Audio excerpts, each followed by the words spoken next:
mga kases! Welcome ulit sa aking channel. Magpapa-good vibes tayo ngayon. Magluluto tayo ng sinigang na ulo ng salmon.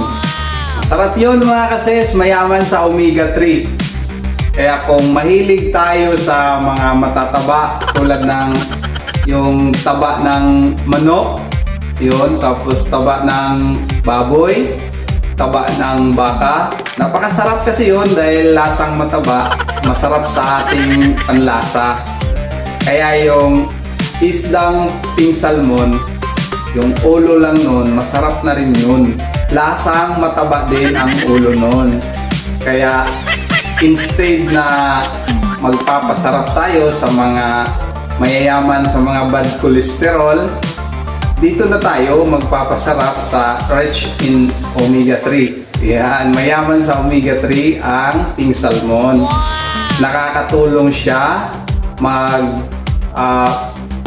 bakbak ng mga kolesterol sa ating mga kaugatan kasi good cholesterol ang omega 3. Kaya kung mayaman sa omega 3 ang ating kakainin tulad ng pink salmon, ay makakatulong siyang magpalambot ng mga bara-bara ng mga kolesterol nandoon sa ating kaugatan. Kaya kahit papaano mapa-flush out yung mga dumidikit doon. Kaya yun ang kakayanan ng omega 3 para sa ating kalusugan. Kaya i-share ko sa inyo mga kases ang ating lulutuing ulo ng pink salmon. Let's start mga kases! Ito yung ating pink salmon. Binabad ko na to sa asin mga kasasha para masarap siya mamaya. Tapos ito yung mustasa. Mustasa yung ating ihahalo. Kasi mabango ang mustasa para sa sinigang sa miso. Lalagyan natin ng miso. Ayan, mustasa. Tapos ito yung ating kamatis. Ayan, hiniwa-hiwa na. Ito naman yung sabaw ng ating kamatis. Tapos ito yung ating pangpaasim, natural kalamansi. Pipigain natin tong kalamansi mamaya, ihahalo dito sa sabaw ng kamatis para magiging natural na seasoning. So organic seasoning lang.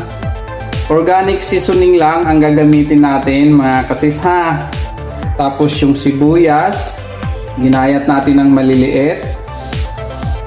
Tapos bawang, dinurog na bawang. Tapos yung luya, yan, dinurog din ang luya. Tapos yung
tayo hanggang sa susunod kong upload.